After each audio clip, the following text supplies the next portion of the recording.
അതായത് സാമ്പത്തിക മേഖല നിശ്ചലമായി നിന്നിരുന്ന സാഹചര്യത്തില്, കാർഷിക മേഖല നിശ്ചലമായി നിന്നിരുന്ന സാഹചര്യത്തില്, മറ്റെല്ലാ കാര്യങ്ങളും വിലക്കപ്പെട്ടിരുന്ന ഒരു സാഹചര്യത്തിൽ എന്തായിരുന്നു നമ്മുടെ ദേശീയ പണപ്പെരുപ്പം? ആ പണപ്പെരുപ്പത്തിലേക്ക് നമ്മുടെ സംസ്ഥാനം ഇന്ന് കുതിച്ചുയർന്നിരിക്കുകയാണ്. കഴിഞ്ഞ 6 വർഷക്കാലം കൊണ്ട് ദേശീയ പണപ്പെരുപ്പത്തിന്റെ തോത് കുറച്ച് കൊണ്ടുവന്ന് 2.1% അത് നിജപ്പെടുത്തിയപ്പോ ആ പാൻഡമിക് ഉണ്ടായിരുന്ന സാഹചര്യത്തിലുള്ള പണപ്പെരുപ്പത്തിന്റെ രീതിയിലേക്ക് നമ്മുടെ സംസ്ഥാനം ഇന്ന് ഉയർന്നിരിക്കുന്ന ഒരു സാഹചര്യം. ഭാരതത്തിലെ മുഴുവൻ സംസ്ഥാനങ്ങളും എടുത്തു നോക്കുമ്പോൾ 6% ഉപരിയായിട്ട് ഈ പണപ്പെരുപ്പം കൈവരിച്ചിട്ടുള്ള ഒരേ ഒരു സംസ്ഥാനം എന്ന് പറയുന്നത് കേരളമാണ്. അത് ഈ ഒരു മാസത്തെ മാത്രം കണക്കല്ല, കഴിഞ്ഞ 6 മാസക്കാലമായിട്ട് ഈ നമ്പർ 1 സ്ഥാനത്ത് തന്നെ കേരളം ഇന്ന് പണപ്പെരുപ്പത്തിന്റെ കാര്യത്തിൽ തുടർച്ചയായിട്ടുള്ള റെക്കോർഡ് കൈവരിച്ചുകൊണ്ടിരിക്കുന്ന ഒരു സാഹചര്യം. ഇതിനെ പിടിച്ചു നിർത്തുന്നതിന് വേണ്ടിയിട്ട് സംസ്ഥാന സർക്കാരിന്റെ ഭാഗത്തു നിന്നൊരു പരിശ്രമം ഉണ്ടായിട്ടില്ല എന്നുള്ളത് ഇവിടെയുള്ള ജനവികാരം തീർച്ചയായിട്ടും ആളിക്കത്തുന്ന തരത്തിലേക്ക് മാറ്റുന്ന ഒരു സാഹചര്യമാണ്. സാധാരണക്കാരെ സംബന്ധിച്ചിടത്തോളം നിത്യോപയോഗ വസ്തുക്കൾക്കെല്ലാം വേണ്ടി ഒരു ആശ്രയ കേന്ദ്രമായിട്ട് മാറുന്നതും വിലക്കയറ്റം നിയന്ത്രിക്കുന്നതിന് വേണ്ടിയിട്ട് അല്ലെങ്കിൽ നിത്യോപയോഗ വസ്തുക്കൾ പൊതുജനങ്ങളുടെ മധ്യത്തിലേക്ക് എത്തിക്കുന്നതിന് വേണ്ടിയിട്ടുള്ള ഒരു ഉപാധിയായിട്ട് കണക്കിലാക്കിയിരുന്നത് സപ്ലൈകോകളെയാണ്. എന്നാൽ ഇന്ന് സപ്ലൈകോയിലേക്ക് പോകുന്ന സമയത്ത് ട്രാക്കുകളെല്ലാം തന്നെ ഒഴിഞ്ഞു കിടക്കുന്ന ഒരു സാഹചര്യം. വെളിച്ചെണ്ണയുടെ വില നമുക്കറിയാം, കഴിഞ്ഞ വർഷം 160 രൂപ എന്നുണ്ടായിരുന്നത് ഇപ്പോ 500 രൂപ മറികടന്നിരിക്കുന്ന ഒരു സാഹചര്യം.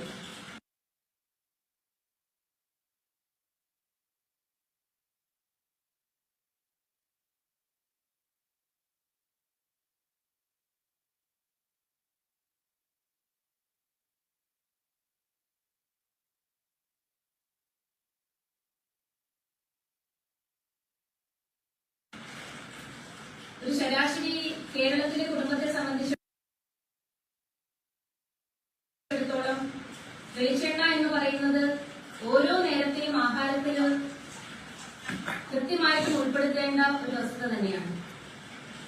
അങ്ങനെ ഭക്ഷ്യവസ്തുക്കളുടെ വില ക്രമാതീതമായിട്ട് ഉയർന്ന സാഹചര്യത്തില്, വെളിച്ചെണ്ണയുടെ വില ഇത്രത്തോളം രൂക്ഷമായിട്ട് ഉയർന്ന സാഹചര്യത്തിൽ സപ്ലൈകോകളിലേക്ക് പോകുന്ന സമയത്ത് കേരളത്തിലെ മൊത്തത്തിലുള്ള കണക്ക് നമുക്ക് നോക്കട്ടെ. കോഴിക്കോട് എടുത്ത് നോക്കുമ്പോൾ 27 സപ്ലൈകോ ഔട്ട്ലെറ്റുകൾ നമ്മുടെ കോഴിക്കോട് ഉണ്ടെങ്കിൽ ഈ 27 ഔട്ട്ലെറ്റുകളിലും വെളിച്ചെണ്ണ ലഭ്യമല്ലാത്ത ഒരു സാഹചര്യമാണ് ഇന്ന് നിലനിൽക്കുന്നത്. മാറുമ്പോ വെളിച്ചെണ്ണയുടെ വിലവർദ്ധനം നേരത്തെ പറഞ്ഞതുപോലെ പൊതുവിപണിയിൽ അതിനെ ഉയർത്തുന്നതിന് മുമ്പ് ഏറ്റവും ആദ്യം വെളിച്ചെണ്ണയുടെ വില ഉയർത്തുന്നത് ചേരാപ്പെട്ടാണ്. ഈ വിലക്കയറ്റത്തിലൊരു നിയന്ത്രണം കൊണ്ടുവരേണ്ട സംസ്ഥാന സർക്കാരിന്റെ ഭാഗത്തു നിന്നാണ് വെളിച്ചെണ്ണയുടെ വിലയിൽ ഏറ്റവും ആദ്യത്തെ കേരാപ്പെട്ടിലൂടെ ഏറ്റവും വില വർദ്ധിപ്പിക്കുന്ന ഒരു പ്രവണത ആദ്യം തന്നെ തുടങ്ങുന്നത്. അതിന്റെ ചുവട് പിടിച്ചുകൊണ്ടാണ് മറ്റു മാർക്കറ്റുകളിലെല്ലാം തന്നെ വെളിച്ചെണ്ണയുടെ വില ഉയർത്തുന്നത്. അപ്പോൾ അത്തരത്തിൽ ജീവിതം ദുസ്സഹമാക്കുന്ന തരത്തിലേക്ക് ഇവിടെയുള്ള പണപ്പെരുപ്പം കടന്നു പോകുമ്പോൾ നിത്യോപയോഗ വസ്തുക്കൾ നമുക്കറിയാം, ഓണമാണ് വരുന്നത്. ഈ ഓണം വരുന്ന സമയത്ത് മുൻപുണ്ടായിരുന്ന രീതിയിൽ നമ്മൾ പറയും കർക്കിടക മാസം ഒരു പഞ്ഞ മാസമായിട്ടായിരുന്നു മുൻപ് അറിയപ്പെട്ടിരുന്നത്. കാലക്രമേണ കർക്കിടക മാസം രാമായണ മാസമായിട്ട് നമ്മുടെ എല്ലാവരുടെയും മനസ്സിലേക്ക് കടന്നുകൂടുന്ന സാഹചര്യത്തിലും ഇന്ന് പണ്ട് കാലങ്ങളിൽ കണ്ടിരുന്ന പഞ്ഞ മാസത്തിന്റെ രീതിയിലേക്ക് നിത്യോപയോഗ വസ്തുക്കൾ വാങ്ങാൻ പറ്റാത്ത സാഹചര്യത്തിലേക്ക് നമ്മുടെ സംസ്ഥാനം നീങ്ങിക്കൊണ്ടിരിക്കുകയാണ്. തൊട്ട് അയൽ സംസ്ഥാനങ്ങളായിട്ടുള്ള കർണാടകയായാലും ശരി, തമിഴ്നാടായാലും ശരി, 2.5%, 2.1% പണപ്പെരുപ്പത്തിൽ നീങ്ങുമ്പോൾ നമ്മുടെ സംസ്ഥാനം മാത്രം ഇത്രത്തോളം രീതിയിലേക്ക് കുതിച്ചു വരുന്നത് എന്തുകൊണ്ടാണ് എന്നുള്ള ചോദ്യം സംസ്ഥാന സർക്കാരിനോട് തന്നെ ഞങ്ങൾ ചോദിക്കുകയാണ്. ഇവിടെ കേരളം എന്ന പേര് വന്നത് തന്നെ നമ്മുടെ കൽപ്പവൃക്ഷങ്ങളുടെ ഒരു സമൃദ്ധി കൊണ്ടായിരുന്നു എന്നുള്ളത് അറിയാം. എന്നാൽ ആ സമൃദ്ധി നമുക്ക് ഉണ്ടായിരുന്ന സാഹചര്യത്തിൽ ഇന്ന് വെളിച്ചെണ്ണയും തേങ്ങയും വരെ ഇറക്കുമതി ചെയ്യേണ്ട സാഹചര്യത്തിലേക്ക് നമ്മൾ മാറിയിരിക്കുകയാണ്. തേങ്ങയും ഇളനീരും വെളിച്ചെണ്ണയും ഒക്കെ മറ്റ് അയൽ സംസ്ഥാനങ്ങളിൽ നിന്നും നമ്മുടെ സംസ്ഥാനത്തേക്ക് ഇറക്കുമതി ചെയ്യുമ്പോൾ അരിയുടെ വില നമ്മൾ ക്രമാതീതമായിട്ട് ഉയരുന്ന ഒരു സാഹചര്യം. കഴിഞ്ഞ ഒരു വർഷക്കാലത്തിനിടെ 10 രൂപയാണ് അരിക്ക് വർദ്ധിച്ചിരിക്കുന്നത്, എല്ലാതരം അരിക്കും. നമ്മുടെ കേരളത്തെ സംബന്ധിച്ചിടത്തോളം 40 ലക്ഷം ടൺ അരിയാണ് ഒരു വർഷം ആവശ്യമായി വരുന്നത്. എന്നാൽ അതിൽ 4 ലക്ഷം ടൺ അരി പോലും ഉൽപ്പാദിപ്പിക്കാനുള്ള ഒരു ക്ഷമത നമ്മുടെ കേരളത്തിന് ഇല്ലാതെ പോയിരിക്കുകയാണ് ഇപ്പോൾ. 85% അരിയും കർണാടകത്തിൽ നിന്നും ആന്ധ്രാപ്രദേശിൽ നിന്നും ഇറക്കുമതി ചെയ്യേണ്ട ഒരു സാഹചര്യത്തിലേക്ക് മാറിയിരിക്കുന്നു. ഇവിടെയുള്ള ശരാശരി മലയാളിയെ സംബന്ധിച്ചിടത്തോളം ഈ കയറ്റുകൂലി, ഇറക്കുകൂലി തുടങ്ങി നിരവധിയായിട്ടുള്ള കൂലികൾ കൊടുത്തുകൊണ്ട് ഇന്ന് നമ്മുടെ സംസ്ഥാനം മുൻപോട്ട് പോകുന്നുണ്ടെങ്കിൽ മുൻപുണ്ടായിരുന്ന നെൽകൃഷി അത് പരിപോഷിപ്പിക്കുന്നതിന് പകരം ആ നെൽകൃഷിക്ക് കടക്കിൽ കത്തിവെക്കുന്ന ഏർപ്പാടുമായിട്ട് ഇന്ന് സംസ്ഥാനം മുൻപോട്ട് പോകുമ്പോൾ ഇന്ന് ഉൽപ്പാദിപ്പിക്കുന്ന ഈ 10% പോലും നമുക്ക് വരും വർഷങ്ങളിൽ ഉൽപ്പാദിപ്പിക്കാൻ സാധിക്കില്ല എന്നുള്ളത് തന്നെയാണ് കണക്കുകൾ സൂചിപ്പിക്കുന്നത്. അങ്ങനെ വരുമ്പോൾ നമ്മുടെ പ്രധാന ആഹാരം എന്ന് പറയുന്നത് അരി തന്നെയാണ്. ഈ അരി പൂർണ്ണമായിട്ടും മറ്റ് സംസ്ഥാനങ്ങളിൽ നിന്നും ഇറക്കുമതി ചെയ്യേണ്ട സാഹചര്യത്തിലേക്ക് മാറുമ്പോൾ ഇന്ന് ലഭിക്കുന്നതിനേക്കാൾ കൂടുതൽ വില കൊടുത്തുകൊണ്ട് തന്നെ നമുക്ക് അരി പുറമെ നിന്ന് വരുത്തേണ്ട ഒരു സാഹചര്യത്തിലേക്ക് നീങ്ങിക്കൊണ്ടിരിക്കുകയാണ്. കാർഷിക മേഖലയിൽ കേന്ദ്ര സർക്കാർ നിരവധിയായിട്ടുള്ള പദ്ധതികൾ ആവിഷ്കരിച്ചുകൊണ്ട് കർഷകരുടെ ഉന്നമനത്തിന് വേണ്ടി, കൃഷി പരിപോഷിപ്പിക്കുന്നതിന് വേണ്ടിയിട്ടുള്ള പദ്ധതികൾ ആവിഷ്കരിച്ച് നടപ്പിലാക്കുമ്പോഴും നമ്മുടെ സംസ്ഥാനത്തിന് അർഹിക്കുന്ന തരത്തിലുള്ള ഒരു പരിഗണന സംസ്ഥാന സർക്കാരിന്റെ ഭാഗത്തു നിന്ന് ലഭിക്കാത്തതുകൊണ്ട് ഓരോ വർഷവും നമുക്കറിയാം കുട്ടനാട്ടിലൊക്കെ കർഷകർ അനുഭവിക്കുന്ന ദുരിതങ്ങൾ, നെല്ല് സംഭരണത്തിന് വരുന്ന ഭീഷണികൾ, ഇതെല്ലാം മറികടന്നുകൊണ്ട് ഒരു ശരാശരി കർഷകന് ഇവിടെ നിലനിന്ന് പോകാൻ പറ്റാത്ത ഒരു സാഹചര്യത്തിലേക്ക് നമ്മുടെ സംസ്ഥാനം നീങ്ങിക്കൊണ്ടിരിക്കുകയാണ്. ഇതിന് നിയന്ത്രിക്കണമെന്ന് ആവശ്യപ്പെട്ടുകൊണ്ടാണ് നിരവധിയായിട്ടുള്ള പ്രതിഷേധ പ്രക്ഷോഭ പരിപാടികളെല്ലാം ഇതിനോടകം തന്നെ ഭാരതീയ ജനതാ പാർട്ടിയുടെ നേതൃത്വത്തിൽ വന്നിട്ടുണ്ട്. എന്നാൽ അതിനെല്ലാം അവഗണിച്ചുകൊണ്ട് സ്വാർത്ഥ താല്പര്യങ്ങൾ മാത്രം മുന്നിൽ നിർത്തിക്കൊണ്ട് മുൻപോട്ട് പോകുന്ന സംസ്ഥാന സർക്കാർ നിത്യോപയോഗ വസ്തുക്കൾക്ക് ഉപരിയായിട്ട് വിദ്യാഭ്യാസത്തിൽ വരുന്ന ചെലവുകൾ, ആരോഗ്യ മേഖലയിൽ അനുഭവിക്കുന്ന ബുദ്ധിമുട്ടുകൾ, അവിടെ വരുന്ന പണച്ചെലവുകൾ, കെട്ടിട നികുതിയിലായാലും ശരി, വെള്ളക്കരത്തിലായാലും ശരി, കറണ്ട് ചാർജിലായാലും ശരി, ഇതിനെല്ലാം തന്നെ വില വർദ്ധിപ്പിച്ചുകൊണ്ട് ശ്വാസം മുട്ടിക്കുന്ന രീതിയിലേക്ക് ഇന്ന് സംസ്ഥാനം പോയിക്കൊണ്ടിരിക്കുകയാണ്. ഇതിനെതിരെ മഹിളാ മോർച്ചയുടെ നേതൃത്വത്തിൽ നിരവധിയായിട്ടുള്ള പ്രതിഷേധ പരിപാടികൾ ആസൂത്രണം ചെയ്ത് നടപ്പിലാക്കാനുള്ള ഒരു തീരുമാനത്തിലാണ് ഞങ്ങൾ. മറ്റൊരു വശത്ത് നമുക്കറിയാം സെക്രട്ടേറിയറ്റിന് മുന്നിൽ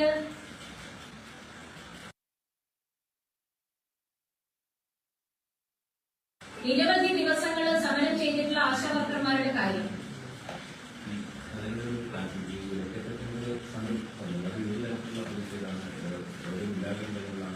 വിലക്കയറ്റത്തിനെതിരെ മഹിളാ മോർച്ച ഇപ്പോൾ ആസൂത്രണം ചെയ്തിരിക്കുന്നത് 30 സംഘടനാ ജില്ലകളാണ് ഭാരതീയ ജനതാ പാർട്ടിയെ സംബന്ധിച്ചിടത്തോളം. ഈ 30 സംഘടനാ ജില്ലകളിലും വരുന്ന തിങ്കളാഴ്ച പ്രതിഷേധ പരിപാടികൾ സംഘടിപ്പിക്കുകയാണ്. അതിന്റെ ഉദ്ഘാടന ക്രമം നടക്കുന്നത് സെക്രട്ടേറിയറ്റിന് മുൻപിലാണ്. പ്രതിഷേധ കഞ്ഞി വെച്ചുകൊണ്ടാണ് സെക്രട്ടേറിയറ്റിന് മുൻപിലുള്ള പരിപാടി സംഘടിപ്പിച്ചിരിക്കുന്നത്. തിങ്കളാഴ്ച രാവിലെയാണ്. തിങ്കളാഴ്ച രാവിലെ 11 മണിക്ക് സെക്രട്ടേറിയറ്റിന് മുന്നിൽ പ്രതിഷേധ കഞ്ഞി വെച്ചുകൊണ്ട്, നേരത്തെ സൂചിപ്പിച്ചതുപോലെ കർക്കിടക മാസം എന്ന് പറയുന്നത് രാമായണ മാസമായിട്ട് നമ്മുടെ ഉള്ളിൽ ചിത്രീകരിക്കുമ്പോഴും അത് പഞ്ഞമാസമായിട്ട് പോകുന്നു എന്നുള്ളതിന്റെ ഒരു പ്രതീകാത്മകമായിട്ടാണ് കഞ്ഞി വെച്ചുകൊണ്ടുള്ള ഒരു സമരം സെക്രട്ടേറിയറ്റിന് മുൻപിൽ. ബാക്കി ജില്ലാ കേന്ദ്രം 30 ജില്ലാ കേന്ദ്രങ്ങളിൽ കളക്ടറേറ്റുകളുടെ മുന്നിൽ തുടങ്ങി ജില്ലാ ആസ്ഥാനങ്ങളുടെ മുൻപിൽ ചില ജില്ലകളിൽ അത് വ്യത്യസ്തമായിട്ടുള്ള പരിപാടികളായിരിക്കും. ഇപ്പൊ കഴിഞ്ഞ ദിവസം കോർപ്പറേഷനിൽ സംഘടിപ്പിച്ചതുപോലെയുള്ള പപ്പടം ചുട്ടുകൊണ്ടുള്ള പരിപാടികൾ ആസൂത്രണം ചെയ്യുന്നുണ്ട്. നിരവധിയായിട്ടുള്ള ഓരോ ജില്ലകൾ തീരുമാനിച്ചുകൊണ്ട് ഇത്തരത്തിലുള്ള പരിപാടികൾ സാധാരണ ജനങ്ങളുടെ ഇടയിലേക്ക് ഇറങ്ങിച്ചെന്ന് അവരുടെ മനസ്സിനെ സ്പർശിക്കുന്ന തരത്തിലുള്ള പരിപാടികൾ. കാരണം ഭാരതീയ ജനതാ പാർട്ടി ഇവിടെയുള്ള സാധാരണ ജനങ്ങളോടൊപ്പമാണ് എന്ന് തെളിയിക്കുന്നതിന് വേണ്ടിയിട്ടുള്ള പരിപാടികൾ. അത് ഈ തിങ്കളാഴ്ച എല്ലാ കേന്ദ്രങ്ങളിലും ഒരേ ദിവസം തന്നെ സംഘടിപ്പിക്കും. രാവിലെ 11 മണിക്കാണ് സെക്രട്ടേറിയറ്റിലെ പരിപാടി പ്ലാൻ ചെയ്തത്. ഏതാണ്? അതെ അതെ, തിങ്കളാഴ്ച രാവിലെ 30 കേന്ദ്രങ്ങളിലും പരിപാടികൾ സംഘടിപ്പിക്കും.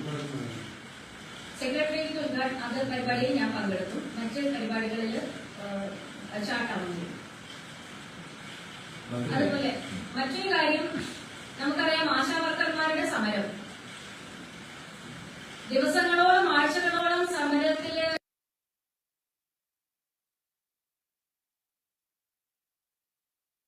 ഏർപ്പെട്ടിരുന്ന ആശാവർക്കർമാര് അവരുടെ കണ്ണീര് കാണാതെ പോയിട്ടുള്ള സംസ്ഥാന സർക്കാർ അവരുടെ വേതനം വർദ്ധിപ്പിക്കണം എന്നൊരു ആവശ്യം മുൻപോട്ട് വെച്ചുകൊണ്ട് സെക്രട്ടേറിയറ്റിന് മുൻപില് ദിവസങ്ങളോളം കുടുംബം മറന്നുകൊണ്ട് നടത്തിയിരുന്ന സമരത്തെ സംസ്ഥാന സർക്കാർ അവഗണിച്ചപ്പോ ഇന്നലെ വന്നിരിക്കുന്ന ഏറ്റവും സുഖകരമായിട്ടുള്ള വാർത്ത എന്ന് പറയുന്നത് ആശാവർക്കർമാരുടെ ഇൻസെന്റീവ് വർദ്ധിപ്പിച്ചുകൊണ്ട് 2000 എന്നുള്ളത് 3500 രൂപയാക്കി ഉയർത്തിക്കൊണ്ട് 1500 രൂപ ഇൻസെന്റീവ് വർദ്ധിപ്പിച്ചുകൊണ്ട് കേന്ദ്ര സർക്കാർ ഈ രാജ്യത്തൊന്നാകെയുള്ള ആശാവർക്കർമാരുടെ ഒപ്പമുണ്ട് സർക്കാർ എന്ന് തെളിയുന്നത്. അതോടൊപ്പം തന്നെ 10 വർഷമെങ്കിലും സേവനം നടത്തിയിട്ടുള്ള ആശാവർക്കർമാർക്ക് മുൻപ് ലഭിച്ചിരുന്ന ആനുകൂല്യം 20,000 ആയിരുന്നെങ്കിൽ അത് ഉയർത്തി 50,000 ആക്കിക്കൊണ്ട് കേന്ദ്ര സർക്കാർ ആശാവർക്കർമാരോടൊപ്പം നിൽക്കുകയാണ്. ഈ സന്തോഷ വാർത്ത ആശാവർക്കർമാരെ ഞങ്ങളുമായിട്ട് പങ്കിടുന്ന സമയത്ത് ആശാവർക്കർമാരുടെ പരിപാടികൾ കൂടെ ഇതിനോടൊപ്പം തന്നെ ചേർത്ത് നടത്തുവാൻ മഹിളാ മോർച്ച ഒരുങ്ങുകയാണ്. മുൻപ് സംസ്ഥാന സർക്കാർ സൂചിപ്പിച്ചിരുന്നത് ഇൻസെന്റീവ് കേന്ദ്ര സർക്കാർ ഉയർത്തിയിട്ടുണ്ടെങ്കിൽ അതിനനുസരിച്ചിട്ടുള്ള ഒരു വർധനവ് സംസ്ഥാന സർക്കാരിന്റെ ഭാഗത്തു നിന്ന് ഉണ്ടാകുമെന്നുള്ളൊരു വാഗ്ദാനം സംസ്ഥാന സർക്കാരിന്റെ ഭാഗത്തു നിന്നുണ്ടായിരുന്നു. ആ വാഗ്ദാനം പാലിക്കണമെന്നാണ് ഞങ്ങളിവിടെ ആവശ്യപ്പെടുന്നത്. 2000 എന്നുള്ളത് 1500 രൂപ ഉയർത്തി 3500 എത്തിയിരിക്കുന്ന സാഹചര്യത്തിൽ ആ ഒരു തോതിലുള്ള വർധനവ് ആശാവർക്കർമാരുടെ വേതനത്തിൽ സംസ്ഥാന സർക്കാരിന്റെ ഭാഗത്തു നിന്ന് ഉണ്ടാകണം എന്നുള്ളൊരു ആവശ്യം വരും ദിവസങ്ങളിൽ വളരെ ശക്തമായിട്ട് ആശാവർക്കർമാരോടൊപ്പം നിന്നുകൊണ്ട് മഹിളാ മോർച്ചയും അതിന് നേതൃത്വം കൊടുത്തുകൊണ്ടുള്ള പരിപാടികൾ ഞങ്ങൾ ആസൂത്രണം ചെയ്യുന്നുണ്ട്. കേന്ദ്ര മാതൃക സംസ്ഥാനം പിന്തുടരണം തീർച്ചയായിട്ടും. കാരണം ഇതിനു മുൻപ് ആശാവർക്കർമാർ സമരം ചെയ്തിരുന്ന സമയത്ത് കേന്ദ്രം വർദ്ധിപ്പിച്ചാൽ സംസ്ഥാനം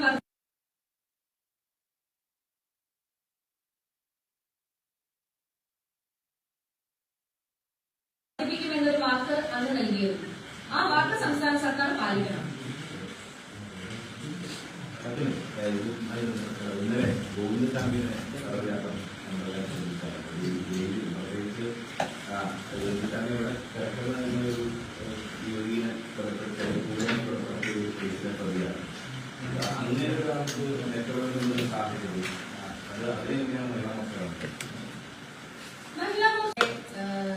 കണക്കിലെടുത്തിട്ടുള്ളത് കേരളത്തിലെ അതീവ സുരക്ഷിതമായിട്ടൊരു ജയിൽ എന്നുള്ള നിലയിലാണ് കണ്ണൂർ സെൻട്രൽ ജയിൽ ഇതുവരെ പരിഗണിക്കപ്പെട്ടിട്ടുള്ളത്. അംഗപരിമിതിയുള്ള ഒരു വ്യക്തി, ഒരു കയ്യില്ലാത്ത ഒരു വ്യക്തി വിചാരിച്ചിട്ടുണ്ടെങ്കിൽ ഈ സെൻട്രൽ ജയിലിൽ ചാടി കടക്കാൻ സാധ്യതയുണ്ടെങ്കിൽ ഈ ജയിലിന് എന്ത് സുരക്ഷിതത്വമാണ് ഉള്ളത് എന്നാണ് ഞങ്ങൾ ചോദിക്കുന്നത്. അതേപോലെ ഗോവിന്ദസ്വാമിയെ പോലെ ഒരു ക്രിമിനൽ ജയിൽ ചാടാൻ ഉണ്ടായിരിക്കുന്ന ഒരു സാഹചര്യത്തെ തീർച്ചയായിട്ടും ഞങ്ങൾ ചോദ്യം ചെയ്യുകയാണ്. 2 മതിൽ ചാടി കടന്നുകൊണ്ട് ഒരു ഗേറ്റ് കൂടെ ചാടി കടന്നുകൊണ്ടേ പുറത്തേക്ക് പോകാൻ സാധിക്കൂ എന്നുള്ളതാണ് ഇതുവരെ ഉണ്ടായിരുന്ന അവകാശവാദങ്ങളെങ്കിലും ഒരു കൈയില്ലാത്ത വ്യക്തിക്ക്, ഒരു അംഗപരിമിതിയുള്ള ഒരു വ്യക്തിക്ക് ചാടി കടക്കാവുന്ന തരത്തിലാണ് ഇവിടെയുള്ള സെൻട്രൽ ജയിൽ എന്ന് പറയുന്നത്. ഈ സെൻട്രൽ ജയിൽ സ്ഥിതി ചെയ്യുന്നത് നമ്മുടെ മുഖ്യമന്ത്രിയുടെ സ്വന്തം നാട്ടിലാണ്. അവിടെ നിന്ന് ഇപ്പോൾ മാറ്റി വിയൂർ സെൻട്രൽ ജയിലിലേക്ക് മാറ്റുമ്പോഴും ഇവിടെ എന്ത് സുരക്ഷിതത്വമാണ് സ്ത്രീകൾക്കുള്ളത് എന്നുള്ളത് ഞങ്ങൾ ചോദിക്കുകയാണ്. സൗമ്യ എന്ന പെൺകുട്ടിയെ അതിക്രൂരമായിട്ട് നിഷ്ഠൂരമായിട്ട് കൊലപ്പെടുത്തിയിരിക്കുന്ന സാഹചര്യത്തിലും വധശിക്ഷയിൽ കുറഞ്ഞൊന്നും തന്നെ നമ്മൾ പ്രതീക്ഷിക്കാതെ ഇരുന്നപ്പോഴും ഉന്നതരായ പല വക്കീലന്മാരുടെയും പിന്തുണയോടുകൂടെ ആ വധശിക്ഷയിൽ ഇളവ് നൽകി 7 വർഷത്തെ തടവ് മാത്രമാക്കി മാറ്റി നിർത്തിയപ്പോൾ ആ തടവിൽ നിന്നും രക്ഷപ്പെടുന്നതിന് വേണ്ടി ഗോവിന്ദസ്വാമിക്ക് ആരുടെ പിൻബലമാണ് ലഭിച്ചിട്ടുള്ളത് എന്ന് നമ്മൾ സംശയിക്കുകയാണ്. ഒരു അംഗപരിമിതിയുള്ള ഒരു വ്യക്തിക്ക് സാധാരണ സ്വാഭാവികമായിട്ടുള്ള രീതിയിൽ ഇത് ചാടിക്കടക്കാൻ പറ്റുമെന്നുള്ളത് ഈ കേരളത്തിൽ ഒരു ജനങ്ങളും വിശ്വസിക്കുന്നില്ല, ഞങ്ങളും വിശ്വസിക്കുന്നില്ല. അപ്പൊ തീർച്ചയായിട്ടും അദ്ദേഹത്തിന് ആരുടെയോ പിന്തുണ ജയിലിന്റെ അകത്ത് നിന്ന് ലഭിച്ചിട്ടുണ്ട്. അധികൃതര് അത് എന്ത് പിൻബലത്തിലാണ് നൽകിയിട്ടുള്ളത് എന്ന് വിശദീകരിക്കണം. ഒരു സസ്പെൻഷൻ അധികാരികൾക്ക് നൽകി ജയിലിന്റെ അധികൃതർക്കും സസ്പെൻഷൻ നൽകി എന്ന് പറഞ്ഞുകൊണ്ട് അതിൽ നിന്ന് മാറി നിൽക്കാൻ ഇവിടെയുള്ള സംസ്ഥാന ഭരണകൂടത്തിന് സാധിക്കില്ല. തീർച്ചയായിട്ടും ഏറ്റവും ഗൌരവതരമായിട്ട് എടുക്കേണ്ട ഒരു വിഷയം സ്ത്രീകളുടെ സുരക്ഷ എന്ന് പറയുന്നത്, സ്ത്രീ സുരക്ഷയുണ്ട്, നവോത്ഥാനമുണ്ട് എന്നൊക്കെ പറയുമ്പോൾ ഒരു പെൺകുട്ടി ഇത്ര നിഷ്ഠൂരമായി വധിക്കപ്പെട്ടപ്പോഴും ആ കൊലക്കേസിൽ പ്രതി ഇവിടെ നിന്ന് ജയിലിൽ ചാടി രക്ഷപ്പെടാവുന്ന സാഹചര്യത്തിലാണെങ്കിൽ ഇവിടെയുള്ള ആഭ്യന്തര വകുപ്പിന്റെ ഒരു പരാജയമായിട്ടാണ് ഞങ്ങൾക്ക് അതിനെ കാണാൻ സാധിക്കുന്നത്.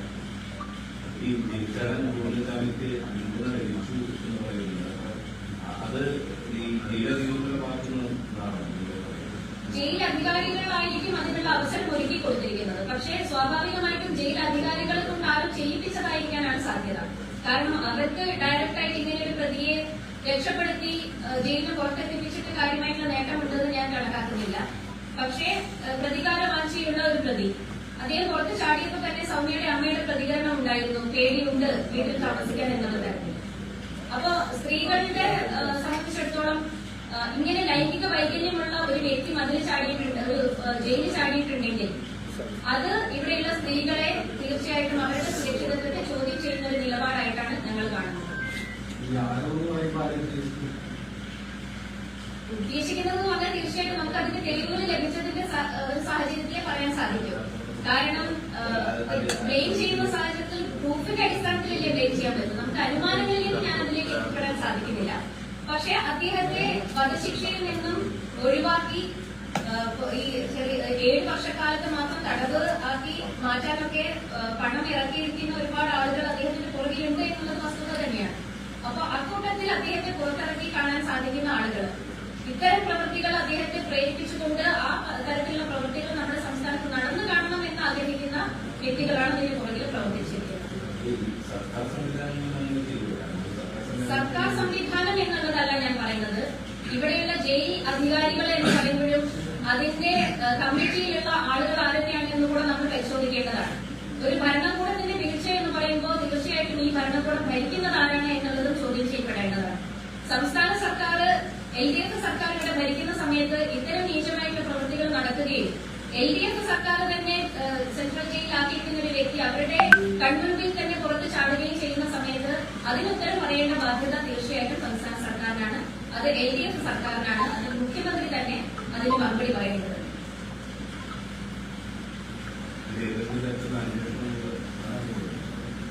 അന്വേഷണം ആവശ്യപ്പെട്ടുകൊണ്ട് മുൻപോട്ട് പോകുന്നുണ്ട്. ഇന്നലെ മുൻ സംസ്ഥാന അധ്യക്ഷൻ ശ്രീ കെ സുരേന്ദ്രൻ അദ്ദേഹം സമ്മേളനം വിളിച്ചിരുന്നു.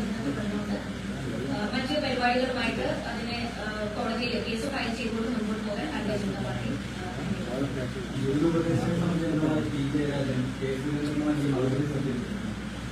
ശ്രദ്ധയിൽപ്പെട്ടിരുന്നു. അത് അങ്ങാടിയിൽ തോറ്റത്തിന് അമ്മയോട് എന്നുള്ള തരത്തിലുള്ള ഒരു നടപടിയാണ് അദ്ദേഹം നൽകിയിട്ടുള്ളത്. ഇവിടെയുള്ള ഒരു ശരാശരി മലയാളി, നമ്മളെല്ലാവരും അന്നം കഴിക്കുന്നവരാണ്, നമ്മളെല്ലാവരും പത്രം വായിക്കുന്നവരാണ്, സാമാന്യമായിട്ട് ചിന്താശേഷിയുള്ള ആളുകളാണ് മലയാളികൾ.